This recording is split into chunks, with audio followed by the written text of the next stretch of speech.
कैसे हैं आप लोग? सीबीएसई जोन में आपका स्वागत है। स्टूडेंट्स, आज के वीडियो में जो है हम लोग क्लास 12 के फंक्शंस के काफी इंपॉर्टेंट क्वेश्चंस करेंगे, जिसमें से एक ना एक क्वेश्चंस आपके सीबीएसई एग्जाम्स में, स्कूल एग्जाम्स में जरूर पूछे जाएंगे। और वैसे भी आप जानते हैं कि इस चैप्टर से जो क्वेश्चंस बेसिकली आते हैं वो 4 या 6 मार्क्स के ही पूछे जाते हैं।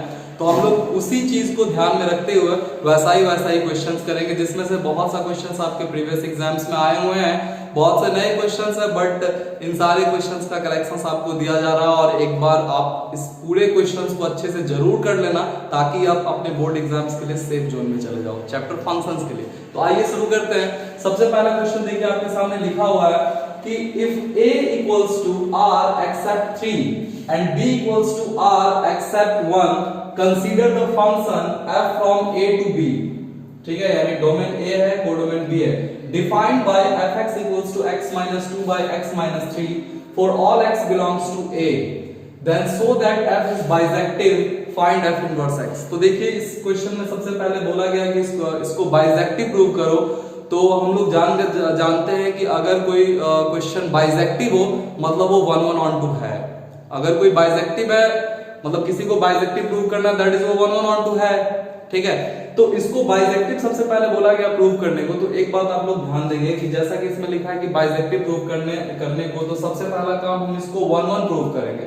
तो 1 1 का स्टेप आप लोगों को पता है, फर्स्ट वीडियो में ही हमने सिखाया है कि हम लोग क्या करते हैं। देखिए, आपने पहला लाइन लिख दी है कि let x1 and x2 are two different element belongs to r except 3, that is domain. r except 3 का मतलब क्या हुआ? ये डोमेन है, बिलोंग्स टू डोमेन, यानी दो x1 x2 दो अलग अलग एलिमेंट्स हैं जो डोमेन में बिलोंग कर रहे हैं, such that f of x1 equals to f of x2, यानी उनके y जो है यानी कोडोमेन में जो वैल्यू है वो सेम है। लेकिन अब हम लोग को ये दिखाना है कि x1 x2 भी सेम एलिमेंट्स हैं। ठीक है, तो ये स्टेप आप लोग को भली भांति पता है कि ऐसा होता है। तो चलिए हेंस यहाँ पे हम लोग क्या लिखेंगे कि हेंस, देखिएगा ध्यान से, f of x1 equals to f of x2 है ना। तो देखिए f of x1 जब इसमें हम 1 रखेंगे तो ये बन जाएगा f of x1, यानी ऐसे x1 minus 2 by x1 minus 3। और ये किसके बराबर है? f of x2 के बराबर है। तो इसी में 2 रखेंगे। ठीक है, क्रॉस मल्टीप्लाई लगा लीजिए। हाँ, इधर फिर x1 minus 3 x2 minus 2। ठीक है, अब देखिए इनको इनटू करेंगे हम, x1 x2 minus 3 x1 minus 2 x2 plus 6 equals to x1 x2 minus 3 x2 minus 2 x1 plus 6। ध्यान से देखिएगा बाबू, इनको कट कर लिए। जो चीज आपको एक बार में नहीं दिखे, नहीं समझ में, आप वापस प्ले कर लो, थोड़ा बैक चले जाओ वीडियो में, आसानी से समझ में आ जाएंगे। फिर minus 3 x1, अब देखिए x1 वाले को हम एक साइड ले आते हैं, प्लस 2 x1, और यहाँ पे x2 वाले को एक साइड। ठीक है, देखिए यहाँ पे क्या हो गया, माइनस x1 माइनस x2, यानी x1 इक्वल्स टू क्या हो गया, x2 हो गया। तो जब x1 इक्वल्स टू x2 आ गया, यानी x1 x2 भी अलग अलग एलिमेंट्स नहीं है, वो भी सेम एलिमेंट्स, यानी एक एलिमेंट के एक y, ये ऐसा सिचुएशंस होगी। मतलब ये क्या हो जाएगा, therefore function is 1 1, function is 1 1। तो 1 1 का स्टेप हम लोग कर लिए। अब देखिए ऑन टू का स्टेप होता है ना। तो ऑन टू के स्टेप के लिए देखिए हम लोग यहीं पे लिखते हैं, थोड़ा ऐसे आप इसको एक बार नोट कर लो, यहां पे करते हैं, जगह थोड़ा कम हो रहा है। ठीक है, देखिए अब ऑन टू का बात आ गया। तो ऑन टू के लिए हम लोग क्या करते हैं कि ये y होता है अपना, हम लोग क्या लिखेंगे, y equals to x minus 2 by x minus 3, पता ही होगा आपको ये बात। और साथ में यहाँ पे फंक्शंस के बारे में लिखना जरूरी होता है कि वो कहां से कहां तक है, a to b है ना। तो चलिए a to b है, तो हम यहाँ पे चाहें तो a to b ही लिखते हैं, है ना, क्योंकि a का मतलब ये है, b का मतलब ये है, उसको शॉर्ट में ही लिखें यहाँ पे। नहीं तो चाहो आप तो ये लिख सकते हो, फिर b के पे ये लिख सकते हो। ठीक है, अब इसको रिवर्स कर लो, तो y x minus 3 x minus 2 into कर लो x y minus 3y x minus 2। ठीक है, x वाले को एक साथ xy minus x 3y minus 2 x common y minus 1 3y minus 2। ठीक है, तो यहां से आपका x क्या निकल जाएगा, x आ जाएगा 3y minus 2 by y minus 1। अब हम लोग यहाँ पे क्या लिखते हैं, फिर इसको चेंज कर देते हैं, f फ्रॉम ये b इधर आ जाएगा और a कहां से, क्योंकि फंक्शंस रिवर्स हो चुका है। अब जब ये अपना रिवर्स हो गया, तब हम लोग यहाँ पे ये चेक करेंगे कि क्या जितने भी y जितने भी y b में बिलोंग कर रहे हैं सभी के लिए क्या कोई ना कोई x a में है, ये चीज हम लोग देखेंगे। तो थोड़ा सा देखते हैं b पे नजर डालते हैं। b अपना कहां पे, यहाँ पे r एक्सेप्ट 1 है, यानी रियल नंबर में से 1 को छोड़ के हम कुछ भी यहाँ पुट कर सकते हैं। तो देखिए रियल नंबर में से अगर 1 को छोड़ के हम यहाँ पे कुछ भी पुट करेंगे तो एक रियल नंबर ही आएगा, और ये भी अपना क्या है, रियल नंबर एक्सेप्ट 3 है। बिल्कुल, यानी हमें रियल नंबर ही मिलेंगे। ऑब्वियस सी बात है कि हमें क्या मिलेंगे, रियल नंबर ही मिलेंगे। तो ठीक है, जब हमें रियल नंबर ही मिलेंगे तो हम जान चुके हैं कि हाँ for all y belongs to y there exist x belongs to x। कहने का मतलब ये चीज कि यहाँ पे हम लिखेंगे therefore for all y belongs to codomain there exist x belongs to a, यानी domain. For all y belongs to codomain, there exists x belongs to domain. Therefore, yeah, hence it is onto। तो अगर कोई function onto हो जाए तो onto functions क्या implies करता है कि वो बाइसेक्टिव है। यहाँ पे लिखते हैं मतलब वन onto इंप्लाइज करता है कि वो बाइसेक्टिव है। तो hence हम लोग लिखते हैं hence function is, फंक्शन जो है अपना वो क्या हो चुका है, फंक्शन इज बाइसेक्टिव, फंक्शन इज बाइसेक्टिव। ठीक है, तो पहला प्रूव हो गया कि फंक्शंस बाइसेक्टिव है। नाउ हम लोग लिखेंगे कि बाइसेक्टिव इंप्लाइज इनवर्टिबल। जो बाइसेक्टिव होता है वो इनवर्टिबल होता है, invertible. Therefore f inverse equals to क्या हो जाएगा, इनवर्स फंक्शंस का वही होता है जो उसका रेसिप्रोकल्स होता है, यानी ये पोजीशन, यही पोजीशन हमारा क्या होगा, इनवर्स होगा। f इनवर्स इक्वल्स टू क्या हो जाएगा, 3y - 2 y - 1। और इसको चाहे इसी चीज को तो हम x के टर्म्स में लिख सकते हैं, और ऐसे करके लिख सकते हैं कि f inverse of x equals to 3x - 2 x - 1, x के टर्म में लिख सकते हैं। तो ये अपना हो गया f इनवर्स। तो हमने इसको बाइसेक्टिव भी प्रूव कर लिया और f इनवर्स भी प्रूव कर, f इनवर्स भी निकाल लिया। तो ठीक है, इसको नोट कीजिए, फिर नेक्स्ट वीडियो पे हम लोग नेक्स्ट क्वेश्चन पे आते हैं। ओके स्टूडेंट्स, आइए देखिए दूसरा क्वेश्चन पर हम लोग नजर डालते हैं। देखिए दूसरा, if the function f from r to r, यानी फंक्शंस f का डोमेन रियल नंबर, कोडोमेन में real number, is given by fx equals to x square plus 2 and g from r to r is given by g of x equals to x by x minus 1 such that x not equals to 1, क्योंकि अगर 1 रहेगा तो undefined हो जाएगा। Then find FOG and GOF and hence find GO FOG2 and GOF minus 2। तो सबसे पहले तो हम लोग FOG and GOF निकालेंगे।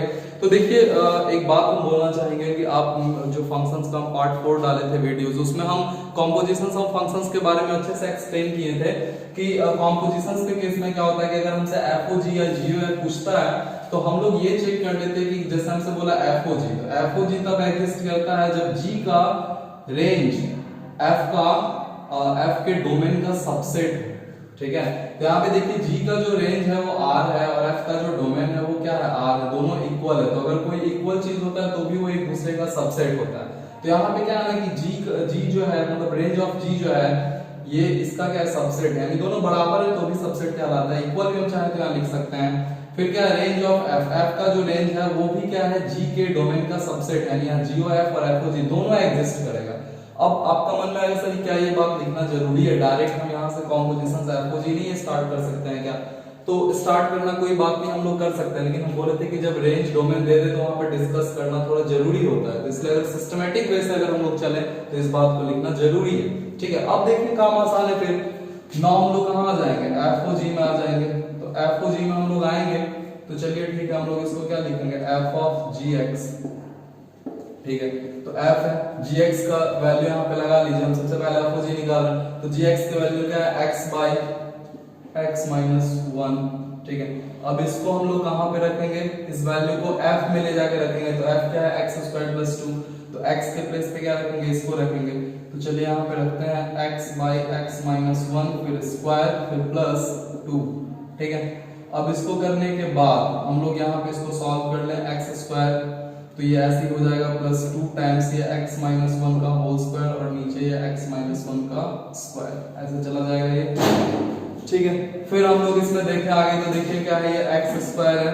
आगे का बात अगर हम लोग इसमें करें तो ये क्या है, x स्क्वायर है प्लस 2x स्क्वायर। देखते हैं यहाँ पे a स्क्वायर x स्क्वायर होगा ना, 2 से मल्टीप्लाई हो जाएगा, फिर ये फिर ये -2x है, 2 से मल्टीप्लाई हो जाएगा क्या हो जाएगा -4x, फिर प्लस 1 हो जाएगा, 2 से मल्टीप्लाई हो क्या हो जाएगा +2। नीचे भी चाहे तो इसको भी हम लिख सकते हैं x² - 2x + 1। तो ये हमारा बेसिकली क्या निकल गया, FOG निकल गया। FOG जब हमारा निकल गया तो FOG के साथ साथ हमसे यहाँ पे साथ में अब GOF हम निकालेंगे, लेकिन GOF से पहले देखिए यहाँ पे क्या बोला FOG भी निकालना। तो जब हमारा FOG निकल गया है तो यहीं पे हम FOG भी निकाल लेते हैं। तो FOG का मतलब क्या है, इसको एक स्टेप और लिखेंगे हम, ये हो जाएगा 3x² - 4x + 2x² - 2x + 1। अब देखिए यहाँ पे GOF हम निकालते हैं, बट यहाँ पे FOG लिखा है तो हम FOG भी यहीं पे निकाल देते हैं। तो ये जो हमारा है ये बेसिकली क्या है, FOG है। तो हम लोग क्या लिखते हैं, therefore FOG। तो इसी में हम लोग क्या करेंगे, 2 पुट कर लेंगे x के प्लेस पे, तो 3 × 2 का स्क्वायर - 4 × 2 + 2 बाई 2 का स्क्वायर - 2 × 2 + 1। तो क्या हो जाएगा 4 12 -8 + 2 बाई 4 -4 + 1। तो कितने आ जाएंगे, ये 6 मतलब ये 6 आ रहा, देख लीजिए 14 हो जाएगा, 8 जाएगा 6, नीचे 1, यानी ये फाइनली 6 बचा। तो हमारा देखिए FOG भी निकल गया और FOG भी निकल गया साथ में। अब हमारा बारी है GOF एंड GOF -3 निकालने का। तो देखिए अगर हम सीधा फॉर्म पोजीशंस पे चले जाएं FOG पे या GOF पे तो काम बहुत आसान है, बस पुट करना है। लेकिन ये जो बेसिक डिस्कशंस है ये उस क्वेश्चंस में करना जरूरी पड़ जाता है जहां पे डोमेन रेंज का डिस्कशंस किया गया हो। जहां नहीं किया हो हम नहीं करेंगे ये काम। और ये देखिए ये क्वेश्चंस आपका 2014 में आया हुआ है और इससे पहले वाला क्वेश्चंस भी 2013 में आया हुआ था। तो ये सब क्वेश्चंस रिपीट करने का बहुत ज्यादा चांसेस होता है क्योंकि ये सब बहुत स्टैंडर्ड क्वेश्चंस है। देखिए इसका डोमेन रेंज का भी डिस्कशंस कोई बड़ा चीज नहीं था और ना ही ये भी कोई बड़ा काम नहीं है, लेकिन फिर भी यहाँ पे डोमेन रेंज के बारे में दिया है। डिस्कशंस भले इजी हो, इसलिए स्टैंडर्ड क्वेश्चंस की गिनती में आते हैं, इस कारण से सब इंपॉर्टेंट होते हैं। फटाफट नोट कीजिए, फिर हम लोग GOF की तरफ मूव करते हैं। ओके, देखिए अब आपका GOF, तो हम लोग GOF की तरफ आते हैं। तो GOF का बेसिकली यहाँ पे क्या हो जाएगा, G of fx। तो चलिए बच्चों आराम से कीजिए इसका काम, fx को उठाइए इसमें रख दीजिए, x² + 2 हमने यहाँ रखा fx का वैल्यू। अब इसको कहाँ रखेंगे, G में। तो G कहाँ, यहाँ पे। चलिए आराम से प्लेस कीजिए x के प्लेस पे x² + 2, नीचे भी यहाँ पे क्या हो जाएगा x² + 2 और फिर ये क्या -1 है। तो बहुत आराम से क्या हो गया x² + 2 बाई x² + 1। तो ये आपका क्या निकल गया GOF, चाहो तो इसको x भी कह सकते हो आप यहाँ पे। तो ये x² + 2 बाई x² + 1 आ गया। अब हमसे क्या बोला गया है, GOF तो आ गया, एक चीज और लिखा है GOF of -3। तो चलिए ठीक है, GOF of -3 x के प्लेस पे हम लोग -3 का स्क्वायर + 2 बाई यहाँ पे -3 का स्क्वायर + 1। ये कितना हो जाएगा 9 + 2 बाई 9 + 1, यानी ये 11/10 हो गया बेसिकली। तो आप इसको एक बार देखो, ये समझ में आ ही गया होगा, कुछ है नहीं, इजी है। तो इसको नोट कर लो, कुछ नहीं, कंपोज करना और वैल्यू फिर पुट करना, नोट कर लीजिए। ओके स्टूडेंट्स, आइए नेक्स्ट क्वेश्चंस की तरफ हम लोग देखते हैं। ये भी काफी इंपॉर्टेंट क्वेश्चंस है, बहुत इंपॉर्टेंट है और ये क्वेश्चंस तो सबसे ज्यादा इंपॉर्टेंट हमको लगता है। क्वेश्चंस को ध्यान दीजिए, इस पे क्या है, consider f from r + 2 -5 to infinity, यानी ये डोमेन है, all positive real numbers are domain, codomain है -5 to infinity, given by fx = 9x² + 6x - 5 so that f is invertible with f inverse of y = इतना। तो ये भी questions हम लोग देखिए सेम पैटर्न के ही हैं, मतलब लेकिन फिर भी थोड़ा इसका डिजाइन अलग है, 1 में थोड़ा स्टेप थोड़ा अलग जाएगा। तो देखिए हम लोग क्या देख रहे हैं कि इसमें भी वही बोला है कि इसको इन्वर्टिबल प्रूव करो। तो बाइसेक्टिव इंप्लाइज इन्वर्टिबल, अगर हम इसको बाइसेक्टिव प्रूव कर दे, that is 1 onto prove कर दे, तो फिर इन्वर्टिबल हो जाएगा और इनवर्स भी आ जाएगा। तो वही अपना पुराना काम हम लोग करेंगे। याद ही होगा आप लोगों को, फर्स्ट वीडियो में देखे होंगे, let x1 and x2 are two different element belongs to domain। तो belongs to domain क्या अपना r प्लस, तो यहाँ पे लिखते हैं r plus, such that f of x1 equals to f of x2। ठीक है, f of x1 equals to f of x2, hence हम लोग क्या करेंगे, उसमें पुट कर देंगे तो हो जाएगा 9x1² + 6x1 -5 equals to 9x2² + 6x2 -5 -5 दोनों side cancel, 9x1 square minus 9x2 square plus 6x1 minus 6x2 equals to 0। Common ले लीजिए, यहाँ पे 9 कॉमन आ जाएगा तो ये x1 square minus x2 square बचेगा, हम उसको ऐसे लिख देते हैं x1 minus x2 x1 plus x2। यहाँ पे फिर 6 कॉमन लेने के बाद x1 माइनस x2 बचेगा इक्वल्स टू 0। अब इन सब से x1 माइनस x2 सिर्फ हम कॉमन ले लेंगे, बाद बाकी सबको एज इट इज लिख देंगे x1 प्लस x2 ये हो गया प्लस 6 इक्वल्स टू 0। हम इसको क्या ले लेते हैं बराबर 0, यानी since x1 minus x2 equals to 0 यानी x1 इक्वल्स टू x2। ठीक है, तो ये आ गया अपना कि x1 इक्वल्स टू x2 आ गया, यानी x1 x2 कोई अलग अलग एलिमेंट्स नहीं है, सेम एलिमेंट्स है, दैट इज सेम x के सेम y, यानी ये 1 1 के केस में चला गया। दो अलग अलग x का पहले हमने एक y माना कि y इनके बराबर है, बट अब हम दिखा दें कि वो दोनों अलग अलग x एक ही x है, यानी सेम x के same y, hence it is 1 1, इसलिए क्या हो गया 1 1 हो गया। अब ऑन टू हम लोग देखेंगे, पॉज द वीडियो। चलिए ऑन टू की तरफ हम लोग आगे बढ़ते हैं। तो y equals to 9x square plus 6x minus 5 f from r plus 2 minus 5 to infinity है।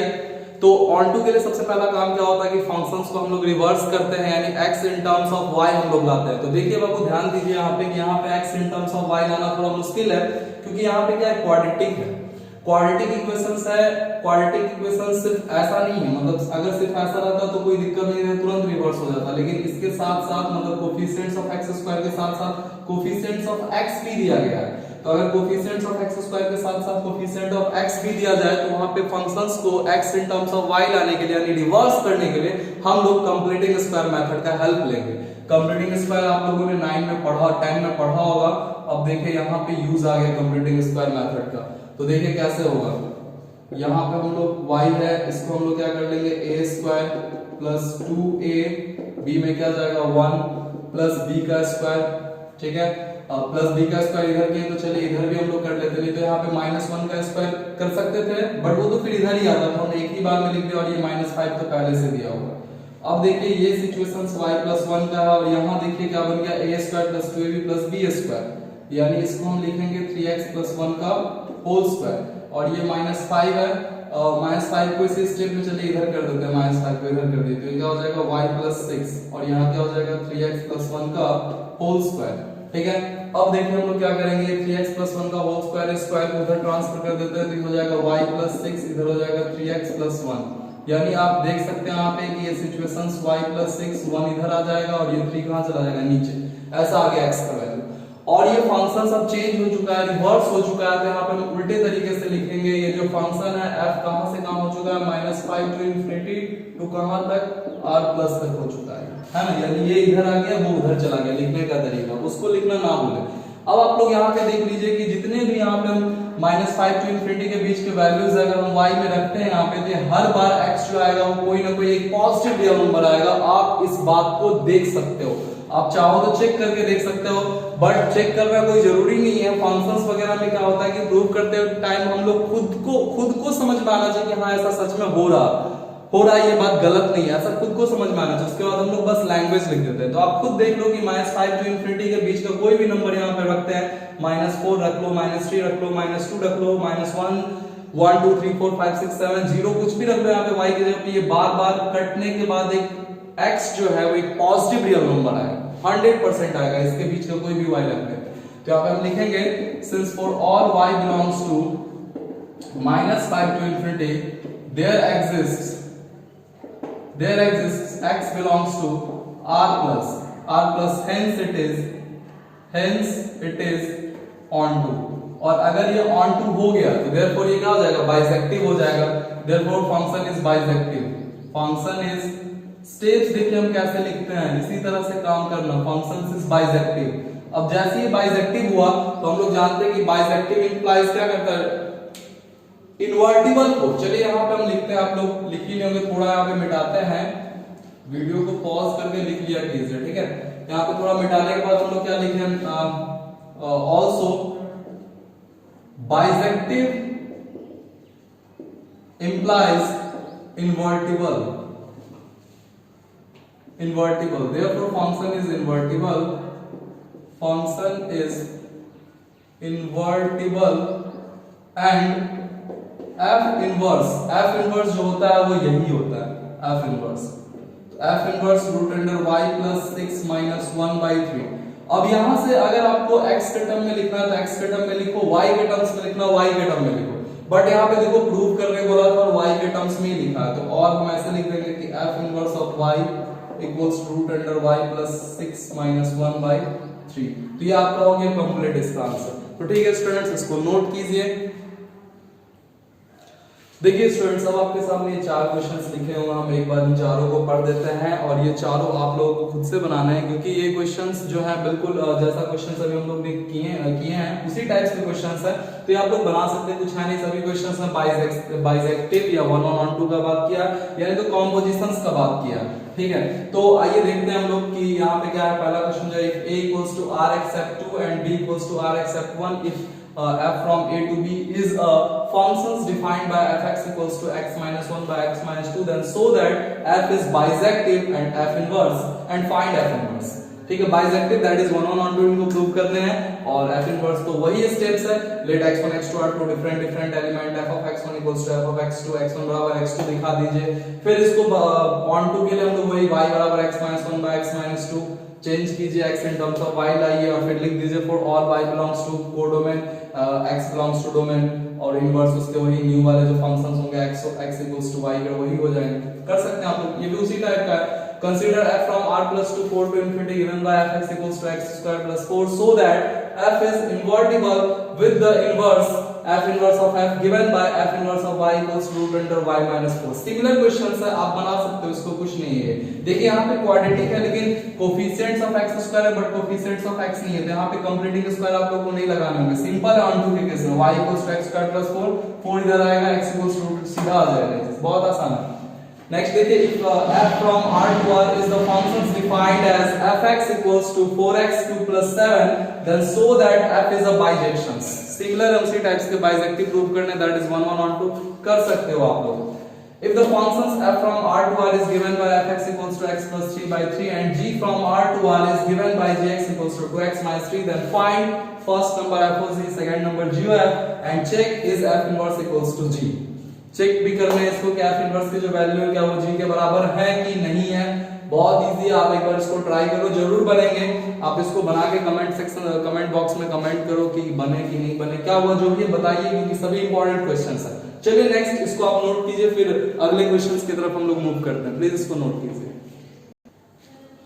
ओके स्टूडेंट्स, देखिए आपके सामने नए क्वेश्चंस फिर लिखे गए हैं। अच्छा, इस क्वेश्चन में भी वही बात किया गया है कि so that the function f from r to x belong r to x belong real number such that x greater than minus 1 less than 1 defined by fx equals to x by 1 plus mod x comma x belongs to real number is 1 1 and 1 2। पहली बात तो देखिए functions के questions ही बहुत लोगों को पढ़ने में दिक्कत होता है कि ये कैसे कैसे लिखा है, तो हम हर क्वेश्चंस को एक दो बार पढ़ रहे थे, तो आप उन सब बातों पे भी ध्यान दें कि कैसे पढ़ा जा रहा है, ताकि आपको पढ़ने का भी आइडिया है। ठीक है, हाँ, तो अब देखिए एक बात कि यहाँ पे भी 1 on 2 का ही बात किया। इस क्वेश्चन को हम बनाते, बहुत बेहतरीन क्वेश्चन है, बहुत ही अच्छा क्वेश्चन है। ठीक है, इसमें केसेस लेके बनाए जाएंगे इसको, लेकिन आपके मन में आ रहा होगा कि सर आप जो भी क्वेश्चंस बता रहे हैं सब बेसिकली 1 on 2 बाइसेक्टिव के ही क्वेश्चंस है और एफओजी के ही क्वेश्चंस है, दैट इज कॉम्पोजिशंस के क्वेश्चंस है। आपने एक भी क्वेश्चन ऐसा नहीं दिखाया जहां पे 1 on 2 का केस नहीं है। तो क्या 1 on 2 जो नहीं होते वो एग्जाम्स में नहीं आते हैं क्या?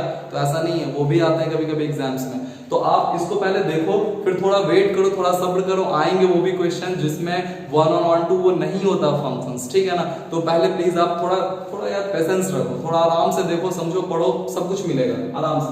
हाँ, तो देखते हैं कि जैसा किसने बोला 1 on 2 प्रूव करने के लिए। तो सबसे पहले देखिए बाबू, हम एक बात कर लें कि ये जो डोमेन रेंज जो लिखा ना, बहुत उलझा हुआ चीज टाइप का लिखा है, तो थोड़ा इस पे हम लोग बात कर ले। तो देखिए क्या हमने लिखा, f from r to x belong real number such that x greater than minus 1 less than 1। देखिए बाबू, ये जो लिखा हुआ है ना इस टाइप से, देखिए ये तो पहले ही बोल दिया कि डोमेन क्या है, रियल नंबर, शुरू में ही बोल दिया डोमेन रियल नंबर। तो फिर ये क्या है, तो ये हिस्सा तो कोडोमेन का होता है। डोमेन सेकंड वाला क्या होता है, कोडोमेन, जिसमें फिर से वहां x के बारे में रियल नंबर लिखा है। ये जो चीज है ना, जो लिखा है कि x जो है वो -1 से 1 के बीच का, यानी वो बेसिकली कहना चाह रहा है कि रेंज जो है जो -1 से 1 के बीच का, यानी उसके जो आंसर्स आएंगे वो -1 से 1 के बीच के हैं। या आप ऐसे कह सकते हो कि कोडोमेन, सिंपल सब डोमेन। तो देखिए इसका मतलब ये हुआ कि डोमेन तो वो शुरू में ही बोल दिया, यहाँ वाला डोमेन होता है, ये तो कोडोमेन का हिस्सा है। यानी ये जो लिखा हुआ है -1 से 1 ओपन ब्रैकेट के अंदर आएंगे ये लोग, तो ये कोडोमेन है बेसिकली। तो सबसे पहला हम यहाँ पे एक्सप्लेन करते हैं कि डोमेन ये है, कोडोमेन ये है। दूसरा एक्सप्लेनेशन देखिए इसमें क्या करना होगा, फंक्शंस जो यहाँ पे देखिए मॉड के टर्म में लिखा होगा, तो हम फंक्शंस को भी यहाँ पे थोड़ा ब्रेक करेंगे। fx को देखिए ध्यान से, हम fx के बारे में ये लिखेंगे कि fx equals to x by 1 plus mod x को चलिए हम लोग x लिखें, कब आपको पता ही हुआ ये कब होता है, जब x का वैल्यू क्या हो ग्रेटर इक्वल्स टू 0। दूसरा कंडीशन हम x by 1 minus x mod इस पर नेगेटिव टूटेगा जब x लेस देन क्या हो 0। तो आपने यहाँ पे देखा कि क्वेश्चन जो दो हिस्से में बढ़ गया, यहाँ पे इसका डोमेन क्या है, डोमेन क्या है यहाँ पे कि ऑल पॉजिटिव रियल नंबर, और यहाँ पे क्या ऑल नेगेटिव रियल नंबर्स इनके डोमेन। तो डोमेन के हिसाब से जो है इनके रेंज भी बढ़ जाएंगे, रेंज भी बढ़ जाएंगे। कैसे सर रेंज भी बढ़ेगा, बिल्कुल बढ़ेगा रेंज, बिल्कुल बढ़ेगा रेंज। देखिए ध्यान से, जब यहाँ पे हम पॉजिटिव नंबर पुट करेंगे ना, तो इनके कोडोमेन -1 से 1 के बीच में, तो यहाँ पे जो इसके आंसर्स आएंगे वो पॉजिटिव ही आएंगे। कैसे आएंगे, पॉजिटिव आएंगे। देखिए 0 भी यहाँ पे शामिल है, यानी इस केस में इसका आंसर जो है वो कैसा आएगा, 0 से 1 के बीच का आएगा, बिल्कुल 0 से 1 के बीच का आंसर्स आएंगे। और इस केस में सच दैट हम यहाँ पे लिख देते हैं 0 से 1 के बीच में आएंगे, यहीं पे लिख देते हैं। और इस केस में देखिए इसके जो आंसर्स आएंगे यानी कोडोमेन होंगे वो कैसे होंगे, तो इसमें नेगेटिव होगा, क्योंकि अगर हम x को नेगेटिव पुट करना स्टार्ट करेंगे तो यहाँ भले पॉजिटिव हो जाए लेकिन ऊपर नेगेटिव होगा, ओवरऑल ये वैल्यू क्या देगा, नेगेटिव देगा। यानी इस केस में जो है ये देगा इस टाइप्स का -1 से 0 के बीच के आंसर्स देंगे, -1 से 0 के बीच के आंसर्स देंगे, जिसमें 0 भी शामिल नहीं, क्योंकि 0 तो यहाँ पुट ही नहीं किए। ठीक है, तो इस तरह से दो सिचुएशन से बेसिकली हम लोग इसके डोमेन तो खुद बढ़ गया है, यहाँ पे मॉड के टूटते ही रेंज भी बढ़ गया कि ये अपना आंसर्स कैसा देगा, 0 to 1 के बीच का देगा, जिसमें 1 शामिल नहीं है, 0 होगा, तो 0 से 1। और ये जो अपना नेगेटिव देगा कहां तक देगा, तो 0 से जस्ट पहले तक देगा, तो 0 ओपन ब्रैकेट यानी नेगेटिव नंबर्स ये सभी देंगे। ठीक है, तो हम डोमेन रेंज के यहाँ पे डिस्कशंस किया। अब देखिए यहाँ पे केसेस अराइज नहीं हो जाएंगे, ये केस 1 के कैटेगरी में चले जाएंगे, जिसमें डोमेन ये है ऑल पॉजिटिव नंबर, और डोमेन ये है, और ये सेकंड केस के